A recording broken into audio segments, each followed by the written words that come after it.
La psicología desde el punto de vista conductista es una rama experimental puramente objetiva de la ciencia natural. Su objetivo teórico es la predicción y control de la conducta. Las formas de introspección no son parte esencial de sus métodos. La conducta del hombre, con todo refinamiento y complejidad, forma solo una parte del esquema total conductista de investigación. Así empieza el conocido Manifiesto Conductista, escrito por Watson en 1913, un artículo titulado La psicología como la ve el conductista. Ahora sí, empecemos. John Braus Watson, de 1878 a 1958. Nació cerca de Greenville, Carolina del Sur, en enero del 78. Watson fue un adolescente problemático, llegado a ser detenido en 2 oportunidades por la policía, una vez por un enfrentamiento racial y la otra por disparar de forma ilegal una pistola. A temprana edad no se le veía nada bueno en el futuro del joven. A pesar de sus ganas de asistir a la universidad, aceptó su realidad y contexto propio, asumiendo que su récord académico dificultaba el ser admitido a cualquier universidad a través de las vías convencionales, y no usó estas vías. Esto no cansó a Watson y a los 16 años de edad, haciendo uso de los contactos de su madre a través de la iglesia, concretó una cita con el presidente de la Universidad Furman de Greenville, por lo que en 1894 fue aceptado en la universidad como subprincipiante. Watson fue un buen estudiante, aunque se describía a sí mismo como asocial. No pretendía socializar ni tener relaciones interpersonales con otras personas. Aunque en una entrevista que le realizaron a una estudiante contemporánea con él, lo llegó a describir como el psicólogo más guapo con el que estudió. Cuidado, chicas. Llegó a afirmar que salía bien porque era capaz de manipular a sus profesores al punto en el que casi redactaban sus exámenes para él. Cuando se graduó, impartió clases durante un año en el Instituto Batesburg, que era una escuela de una sola habitación, donde él era todo: director, portero y profesor. Su salario en ese momento fueron solo $25 al mes. Era un maestro entretenido, dinámico y bastante querido por los niños. En una clase que preparó para biología, llegó a entrenar 2 ratas para que realizaran trucos. Entrenar 2 ratas, conductismo. Ya podemos ver por dónde se iba a ir el camino de Watson. Watson en Chicago estudió fisiología y biología bajo la mirada de Jacques Loeb. Que en su momento fue una autoridad sobre los tropismos, creía que mucha de la conducta de los animales e incluso de algunos humanos consistían en respuestas mecánicas hacia el ambiente, idea que Watson aceptó y elaboró a profundidad en su teoría.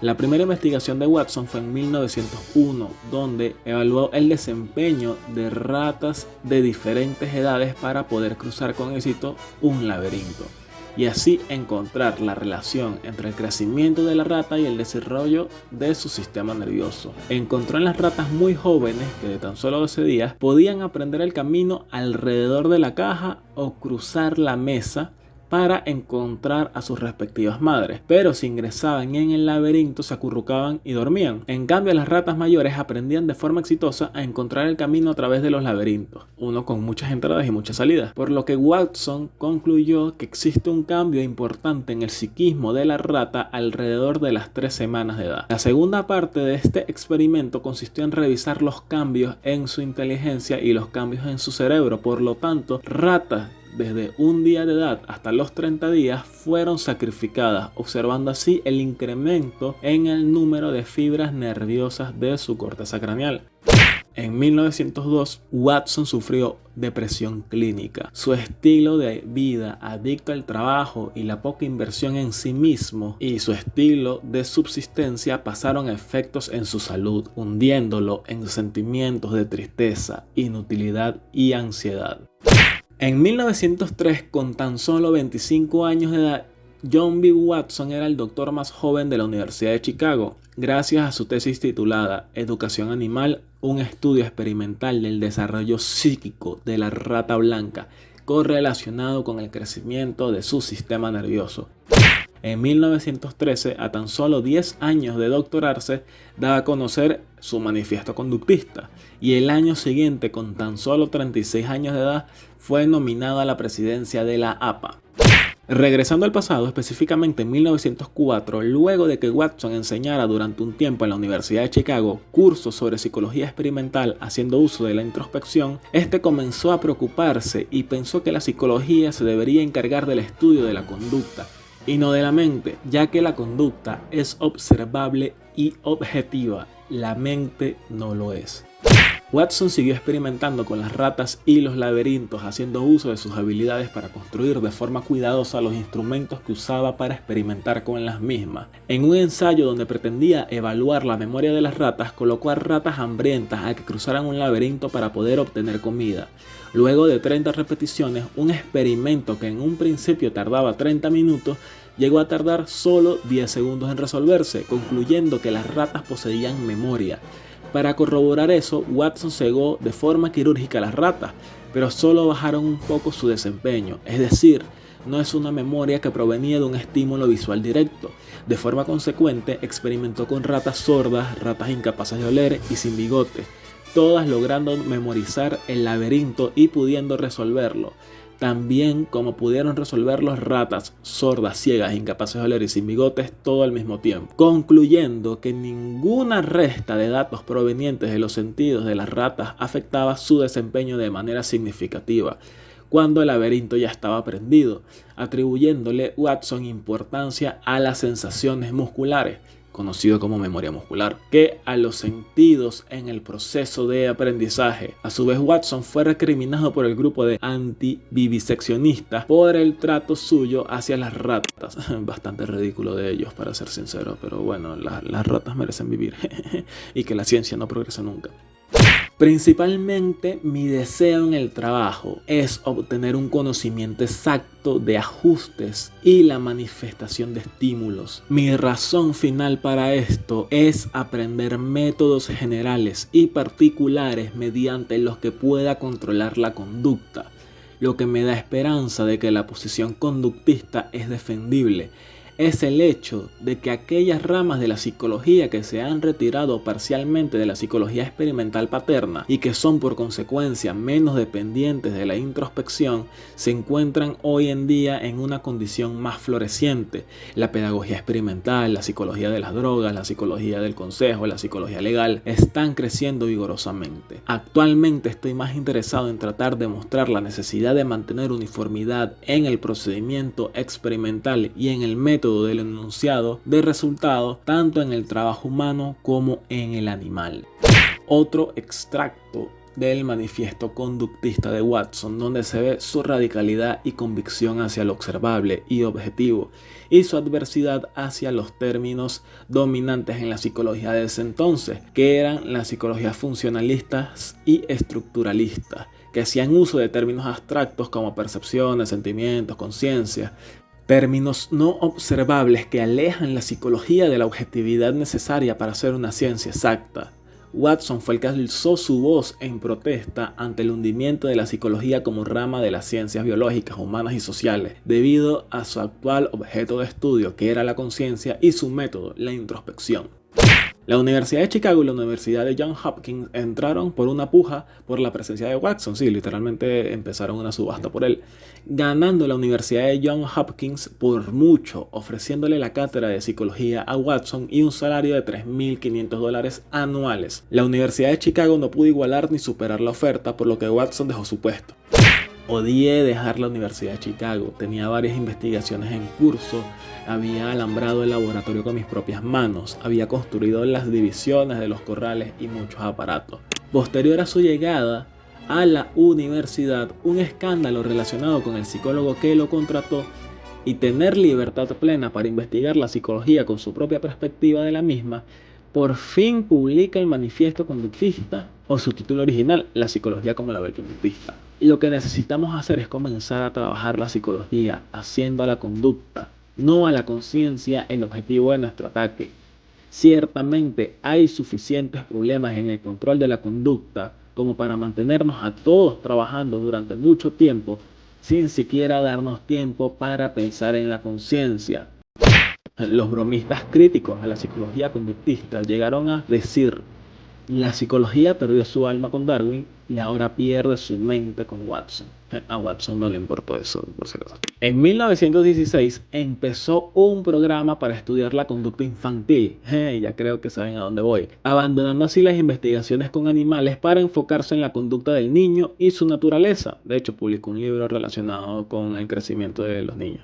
Pueden verlo. El ambiente donde esto ocurrió fue la clínica psiquiátrica de Phipps. En ese entonces, Watson había convertido el condicionamiento clásico la base de su psicología y el fundamento de las explicaciones para la formación de hábitos, respuestas condicionadas. Cito: el reflejo condicionado es la unidad que constituye la totalidad del hábito. O sea, al practicar un análisis completo de un hábito complicado, se halla que cada una de sus unidades es un reflejo condicionado. Con esta explicación, Watson lograba encontrarle un sentido lógico a cualquier conducta humana, partiendo de la base en que es necesaria la disección y el entendimiento completo del hábito, para parte por parte ir entendiendo a qué condición actúa tal respuesta que constituye parte del hábito. O sea, Watson encontró una fórmula que sirve para entender por completo el comportamiento humano en toda su complejidad, partiendo de todo y dividiéndolo en todas sus partes condicionadas. Watson tuvo una experiencia bastante mala en la Primera Guerra Mundial, donde intentó hacer uso de sus conocimientos como doctor en psicología y casi termina en el campo de batalla. El ejército, de hecho, no le reconoció sus aportes científicos durante la guerra y trabajó solamente seleccionando personal. De hecho, fue muy crítico con todos los métodos usados, tanto para la selección del personal como para el entrenamiento del soldado. Cuando este regresa de la guerra, sigue sus experimentos con niños, haciéndole seguimiento y estudiando a los bebés nacidos en el hospital de la Universidad Johns Hopkins, logrando estudiar a más de 500 recién nacidos. Watson y su equipo lograron identificar un gran número de reflejos en los recién nacidos, como también logró identificar 3 respuestas emocionales básicas, siendo la rabia, miedo y amor. Amor cuando es alimentado y mimado, miedo a los ruidos fuertes o pérdida de apoyo materno, y rabia cuando se le restringe el movimiento al infante. También demostró que muchos estímulos que en la teoría deberían mostrar una respuesta innata en las personas no tenían efecto en los infantes. Estos no le tenían miedo a los animales, ni al fuego y a la oscuridad, causando en ellos todo lo contrario. Generaban curiosidad de los infantes, lo que provocaba una investigación amistosa ante ese estímulo desconocido. Ahora, el experimento por el cual todos poseen una mala imagen de este gran psicólogo y científico es el caso del pequeño Albert B. Que cuentan las leyendas urbanas que el pequeño Albert B era Albert Bandura. No, mentira, pero sería muy gracioso. John B. Watson, por el invierno de 1919-1920, realizó una prueba directa para comprobar si se podía condicionar o no un temor en un infante humano. Además, con esto probaría que bajo la misma lógica se le podría condicionar cómo descondicionar miedos o temores tanto a los infantes como a los adultos. Pero los resultados del experimento a nivel laboral no fueron los deseados. El pequeño Albert era el hijo de una de las enfermeras del hospital. Lo seleccionaron a él en especial ya que tenía un temperamento bastante sólido. Nada lo perturbaba, no poseía ningún miedo aparente. Él era la montaña y Mahoma iba hacia él. Súper impoluto el bebé.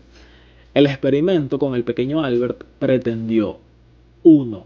Establecer una respuesta emocional condicionada de temor a algo, en este caso un ratón blanco. 2. Verificar la transferencia de ese temor a otros animales u objetos. 3. Determinar el efecto que tiene el tiempo sobre tales respuestas emocionales, ya sea manteniendo o descendiendo el nivel de temor. 4. Descubrir qué método pueden eliminar esas respuestas emocionales condicionadas. Watson logró lo que se propuso. El pequeño Albert no solo le terminó teniendo miedo a las ratas blancas, sino a los peluches felpudos de ese color, incluso un disfraz de Santa Claus, logrando explicar de forma experimental cómo se adquiere una fobia, ya que algunos autores señalaron que si no se trataba el miedo del infante para descondicionarlo, el miedo lo hubiese podido durar toda la vida, pero nadie sabe lo que le pasó al pequeño Albert, eso es historia oculta.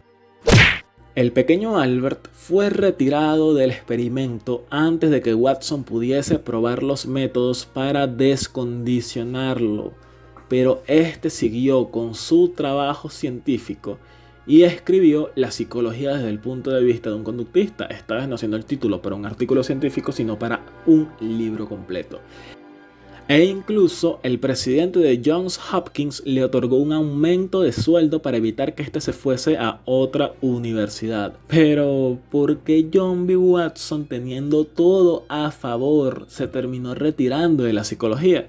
Pues no fue ni por mutilar ratas de laboratorio, ni por causarle una fobia a un bebé, ni por diseccionar a un montón de ratas. Fue por serle infiel a su mujer con la asistente de laboratorio. Que todas las cartas con bastante contenido para mayores de 18 hayan llegado a las manos del presidente de la universidad, ya que lo intentaron chantajear y él no cedió. Y con la excusa de que se había deshonrado a sí mismo, a la universidad y a la ciencia, fue despedido luego de ese escándalo que fue hecho público. Y gracias a toda la publicidad sensacionalista en torno a su divorcio, se le hizo imposible que éste encontrara otro cargo académico. En conclusión, salir en periódicos e incluso haber sido regañado por el juez durante su divorcio fue el motivo por el cual se alejó de la psicología. Por lo tanto, muchachos, si desean ser científicos exitosos, por favor, sean fieles. Watson, posterior a su despido, empezó a trabajar desde cero en una empresa relacionada con el mercado, escalando en poco tiempo a puestos importantes. Usó sus conocimientos sobre la psicología para realizar campañas de marketing exitosas e incluso logró obtener una pequeña fortuna antes de morir. El conductismo fue la herramienta ideal para predecir y controlar la conducta del consumidor. Pero la historia de Watson como padre de la mercadotecnia y la publicidad será para otro momento, ya que este video se enfoca nada más en su vida como psicólogo y científico de la conducta. Espero que les haya gustado. Recuerden que Watson no fue mala persona por haber traumado al pequeño Albert. Estoy 200% seguro que el pequeño Albert B ahora es Albert Bandura. Bueno, era Albert Bandura. De seguro ese niño también fue descondicionado en algún momento. Así que qué triste que el padre del conductismo tenga una tan mala imagen, tanto para la cultura general como para la cultura de los estudiantes de psicología. Y los psicólogos no saben apreciar el verdadero aporte científico que hizo Watson en tan poco tiempo, cambiando de verdad en un momento crucial de la historia, cuando más se necesitaba la llegada del conductismo. Pues él lo hizo posible. Y nada, pues los hombres, la carne es débil